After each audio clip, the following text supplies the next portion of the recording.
ब्रह्म सत्यम जगत मिथ्या, ब्रह्म ही सत्य है और वो सत्य आपकी आत्मा में है। जब तक आप अपने आत्म चक्षु को नहीं खोलेंगे तो आपको सत्य दिखाई ही नहीं देगा।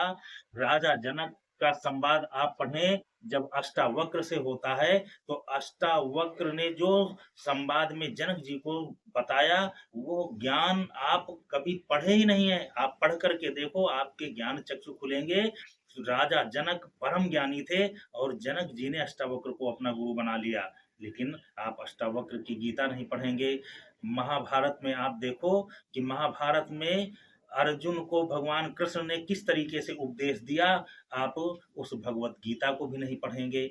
उसमें आपके ज्ञान चक्षु खोलने के सारे उपाय हैं। और यह जो भगवत गीता में अर्जुन को श्री कृष्ण जी ने बताया, यह श्री कृष्ण जी को अंगरीष ऋषि ने बताया था। अंगरीष और श्री कृष्ण का संवाद आप कभी पढ़े ही नहीं हो, उसको पढ़ो, उससे आपके ज्ञान चक्षु खुल जाएंगे।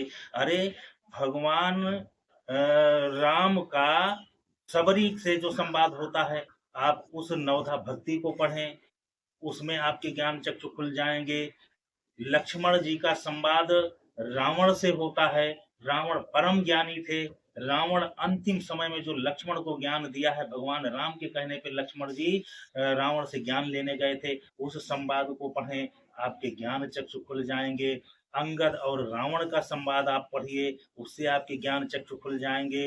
युधिष्ठिर और भीष्म का संवाद आप पढ़िए, उससे आपके ज्ञान चक्षु खुल जाएंगे। यक्ष और युधिष्ठिर का संवाद पढ़िए आप, उससे आपके ज्ञान चक्षु खुल जाएंगे। ऐसे तमाम संवाद हैं हमारे धर्म ग्रंथों में, आप उनको पढ़ करके आत्मसात करें तो। लेकिन आप तो केवल इनके बहकावे में आएंगे जो ढोंगी संत आपको बताते हैं।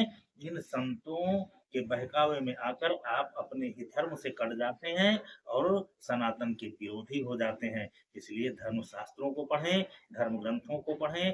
धर्म शास्त्रों से आपको अपनी आत्मा को जानने का मार्ग मिलेगा। जब आप अपने आत्मा को जान जाएंगे तो आप आत्मज्ञानी हो जाएंगे और आत्मा का ज्ञान होना ही सत्य का ज्ञान